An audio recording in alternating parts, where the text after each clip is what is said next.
وعلى آله وصحبه أجمعين. Alhamdulillah, para jemaah dirahmati Allah Subhanahu wa taala. Kita akan meneruskan daripada pengajian di dalam kitab Bidayatul Hidayah karangan Al-Imam Hujjatul Islam Al-Ghazali rahimahullah taala. Dan kita telah sampai kepada apa yang disebutkan oleh penulis berkenaan dengan adab-adab masuk ke dalam tandas. Dan pengajian kita yang lepas membicarakan berkenaan dengan doa bila seseorang itu masuk ke dalam tandas. Dan saya rasa kita telah menghafal doa ini, insya-Allah. Doa yang sangat penting sekali. Yang mana doa ini adalah bismillah, a'udzu billahi minal rijsi an-najis al-khabith al-mukhbith asy-syaithanir rajim. Ini adalah salah satu daripada riwayat seperti mana saya mengatakan minggu lepas. Riwayat yang biasa kita baca adalah riwayat Imam Tirmizi, iaitu a'udzu billahi minal khubuthi wal khaba'ith. Yani saya berlindung kepada Allah Subhanahu wa taala minal khubuthi wal khaba'ith. Yani perkataan khubuth ini dia adalah jamak bagi perkataan khabith. Salah satu daripada nama syaitan khabith. Dan khaba'is adalah jamak khabithah. Jadi maksudnya saya berlindung kepada Allah daripada syaitan lelaki dan perempuan. Seperti mana kita mengatakan Nabi SAW mengajarkan kepada kita bahawa syaitan ini mempunyai jantina, ada lelaki, ada perempuan, dan dia beranak pinak. Dan tandas ini adalah tempat syaitan. Itu sebab bila kita masuk kepada dalam tandas, disunatkan kita berlindung kepada Allah, sebab kita tidak boleh lawan syaitan.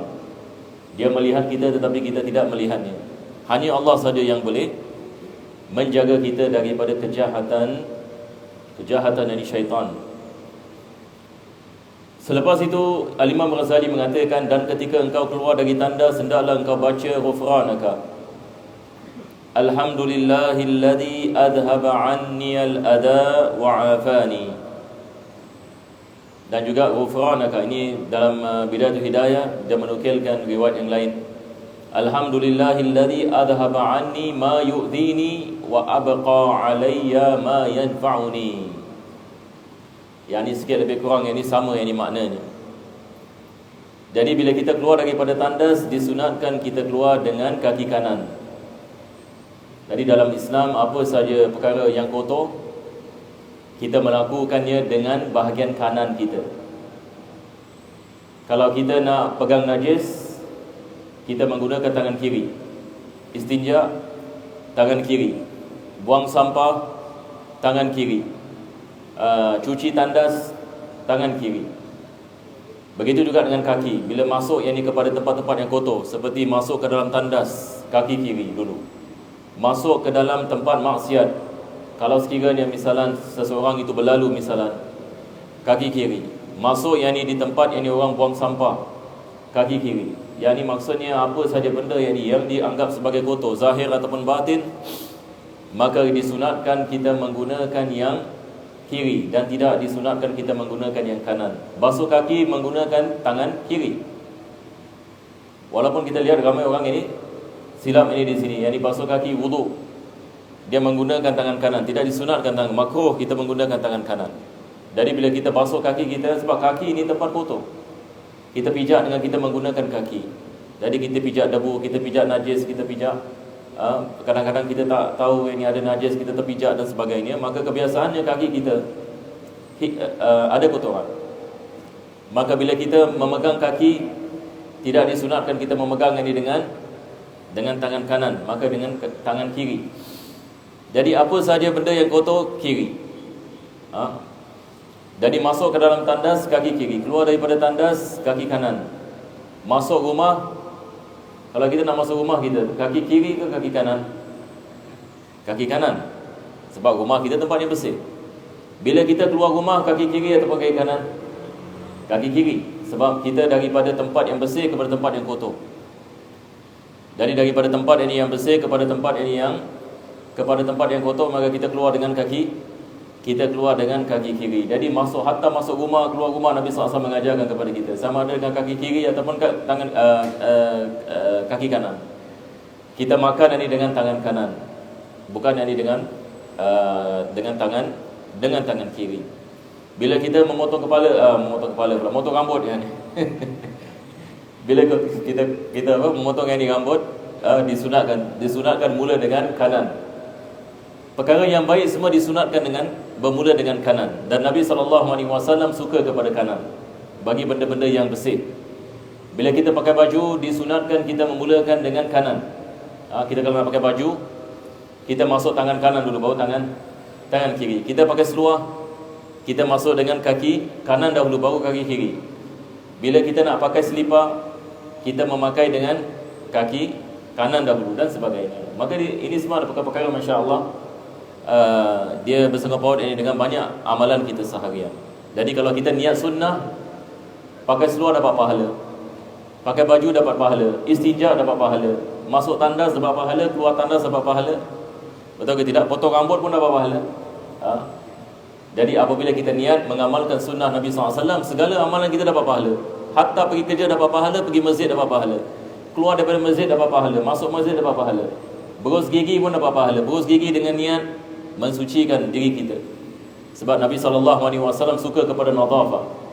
Kita niat sunnah, berus gigi dapat pahala, bangun tidur disunatkan kita basuh telapak tangan kita 3 kali. Ini sunnah, sebab Nabi SAW menganjurkan perkara ini. Basuh tangan dapat pahala, komor-komor dapat pahala. Maka masya-Allah, ini semua ini amalan kita dapat pahala. Jadi kita sebagai orang Muslim perlu kita kejarkan pahala, perlu kita kejarkan pahala. Sebab bila maut datang, dah tak ada pahala lagi. Kita dah tak boleh buat apa-apa lagi kalau ada mati.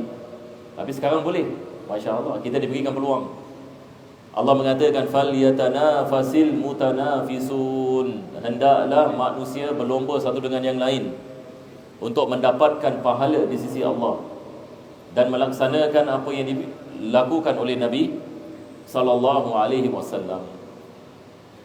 Jadi apabila kita keluar, Nabi SAW mengajarkan kepada kita ghufranaka. Jadi bila kita keluar tandas, yang pertama sekali kita baca ghufranaka. Tapi apakah yang dimaksud ini ghufranaka? Dan apa hikmah di sebaliknya kita baca ghufranaka bila kita keluar daripada tandas? Kenapa keluar daripada tandas? Perkara yang pertama sekali ghufranaka. Apa maksud ini ghufranaka? Maksudnya kita berdoa agar Allah ampunkan dosa kita. Maksud daripada ghufranaka ini, kita mengatakan sesuatu yang ada jumlah yang disebut sebelumnya. Kita boleh takdirkan, kita mengatakan Allahumma akrimni, ataupun Allahumma a'tini ghufranak. Ya Allah, berikanlah kepada aku keampunanmu. Sebab di sini ghufranaka dimansub, dia maf'ul bihi bagi fi'il mahdhuf. Ada fi'il yang tidak disebut. Ini dalam bahasa Arab ini, bila kita nak mengatakan sesuatu, kita tidak sebut kata kerja. Ini adalah daripada keindahan bahasa Arab. Jadi satu orang yang datang yang mengatakan ghufranaka, ini apa ini? Ini isim. Ghufranaka mudhaf ilaih, mansub. Mana fi'ilnya? Fi'ilnya ditakdirkan. Allahumma a'tini. Yang ini maksudnya kita mengatakan, ya Allah, berikanlah kepada aku ghufranaka.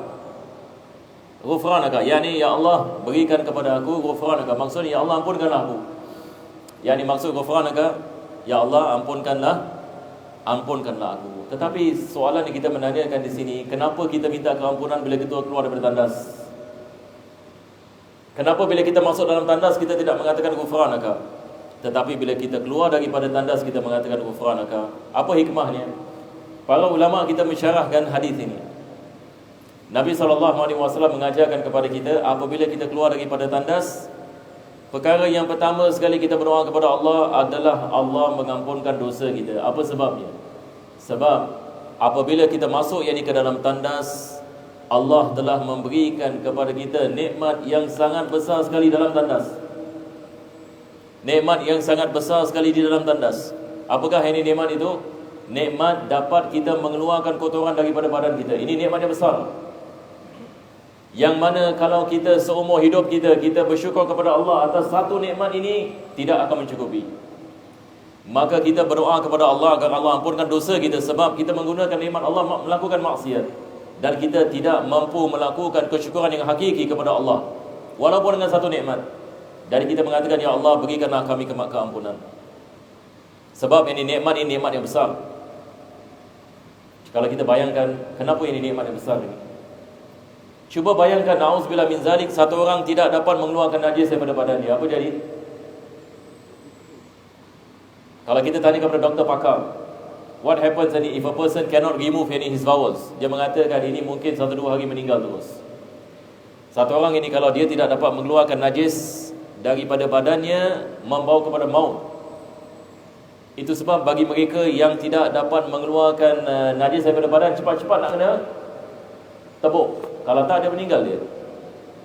Ada sebahagian jemaah kita berdoa mudah-mudahan Allah berikan mereka syifa. Mana-mana mereka pergi, mereka bawa beg. Betul ke tidak? Ya, ini disebabkan mereka tidak dapat mengeluarkan najis seperti biasa, disebabkan ada penyakit. Ini adalah daripada ujian yang subhanallah berat. Kita berdoa mudah-mudahan Allah berikan kepada kita afiat.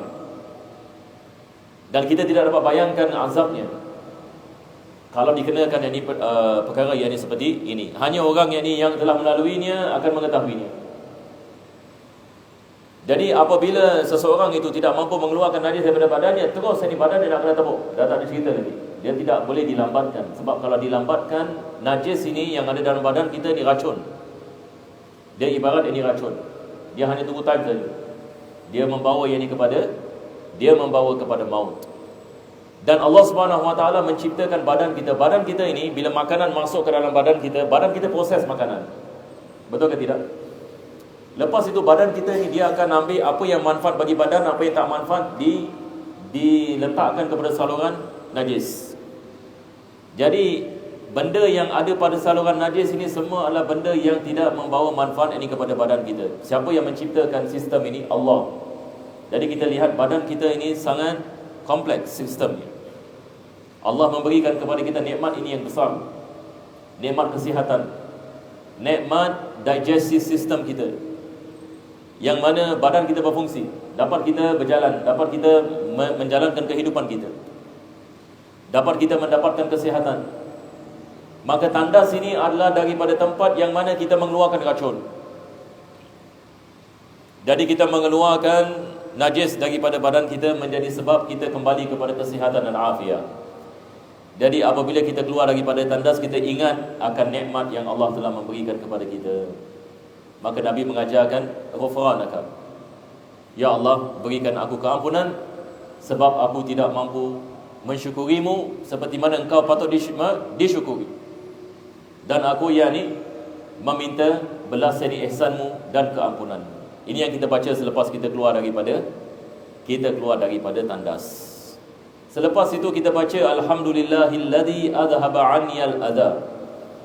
Ini yang doa yang biasa saya hafal. Cuma Al-Imam Ghazali di sini dia mendatangkan lafaz yang lain, nanti insya-Allah kalau ada masa kita membicarakan. Tetapi doa yang biasa kita baca alhamdulillahilladzi adhaba 'anniyal adha. Segala puji bagi Allah yang telah menghilangkan daripada badanku al-adha, yakni benda yang memudaratkan. Dari najis ini dalam badan kita memudaratkan kita kalau kita tidak mengeluarkannya. Maka segala puji bagi Allah yang telah menciptakan badan kita dalam keadaan yang mana kita mampu membuang najis tersebut. Sebab kalau Allah mahu Allah menutup saluran najis kita, ataupun berlaku complication dalam fungsi digestif kita yang menyebabkan kita tidak dapat membuang najis. Kalau Allah Subhanahu Wa Taala mahu melakukan sedemikian, maka dia boleh melakukan sedemikian. Tetapi Allah telah memberikan kepada kita nikmat afiat, nikmat yang besar ini, yang mana kita dapat mengeluarkan najis. Alhamdulillahilladzi adhaba 'anni al-adha wa 'afani. Dan Allah telah memberikan kepada kita afiat, yakni Allah telah memberikan kepada kita kesihatan. Dan kesihatan adalah nikmat yang paling besar. Tanpa kesihatan kita tidak dapat melakukan amalan kita seharian. Tanpa kesihatan kita tidak dapat berjalan, tanpa kesihatan kita tidak dapat bernafas, tanpa kesihatan kita tidak dapat berfikir, tanpa kesihatan ini kita tidak dapat bekerja, tanpa kesihatan banyak benda kita tak dapat buat. Tiap-tiap urat dalam badan kita Allah yang menjaga. Darah yang mengalir dalam badan kita Allah ini yang menjaga. Maka fungsi badan kita Allah ini yang menjaga. Kesihatan datang daripada Allah. Allah menjaga yang ini kita pada tiap-tiap masa dan keadaan. Jadi apabila kita keluar daripada tandas, ini yang kita berdoa. Al-Imam Ghazali mendatangkan riwayat, Alhamdulillahilladzi adhaba anni ma yu'dhini wa abqa ala ma yanfa'uni. Yang maksudnya segala puji bagi Allah yang telah menghilangkan daripada saya apa yang memudaratkan diri saya dan telah meletakkan apa yang manfaat bagi saya. Ini adalah lafaz yang lain. Sebab badan kita ini seperti mana saya mengatakan tadi, bila kita makan makanan, kita minum minuman, badan kita ini dia membezakan apa yang manfaat dan apa yang tak manfaat. Apa yang manfaat masuk dalam badan, apa yang tak manfaat keluar daripada saluran najis. Subhanallah. Segala puji bagi Allah yang telah memberikan kepada kita kesihatan. Mudah-mudahan Allah sentiasa memberikan kepada kita kebaikan di dunia dan kebaikan di akhirat. Amin ya rabbal alamin. Jadi saya rasa kita berhenti di sini ya. Sebab seterusnya beliau akan membicarakan tentang adab-adab ini yang lain. InsyaAllah kita tangguhkan pada minggu yang akan datang insyaAllah. Alhamdulillah rabbil alamin. Allahumma salli wa sallim ala sayyidina Muhammad wa ala ali sayyidina Muhammad. Nah, sebelum saya terlupa, Haji Latif baru balik daripada umrah. Jadi kita nak mengambil barakah doa daripadanya. Jadi saya ada permintaan untuk beliau membaca doa supaya sama-sama insya-Allah kita dapat mengaminkan. Boleh ya. Bismillahirrahmanirrahim. Alhamdulillahirabbil alamin. Wassalatu wassalamu ala asyrafil mursalin wa ala alihi wa sahbihi ajma'in. Hamdan yu'afi ni'matahu wa yuqafi. Ya Rabbana lakal hamdu kama yanbaghi li jalalika wa 'azimi sultanik. Allahumma salli wa sallim ala sayyidina Muhammadin fil awwalin. Allahumma salli wa sallim ala sayyidina Muhammadin fil akhirin. Allahumma rabbana taqabbal minna salatana wa du'ana innaka antas samiul alim. Allahumma fir lana dhunubana wa li walidayna warhamhum kama rabbayana shaghira. Rabbana la tuzigh qulubana ba'da idh hadaytana wa hab lana min ladunka rahmatan innaka antal wahhab. Rabbana zalamna anfusana wa in lam taghfir lana wa tarhamna lanakunanna minal khasirin. Rabbana ya Rabbana Rabbana atina fid dunya hasanah wa fil akhirati hasanah wa qina azabannar wa qina azabannar wa qina azabannar. Sallallahu ala sayyidina Muhammadin wa ala alihi wa sahbihi wasallam. Walhamdulillahi rabbil alamin. Taqabbalallahu minkum. Minna wa minkum taqabbal ya karim. Allah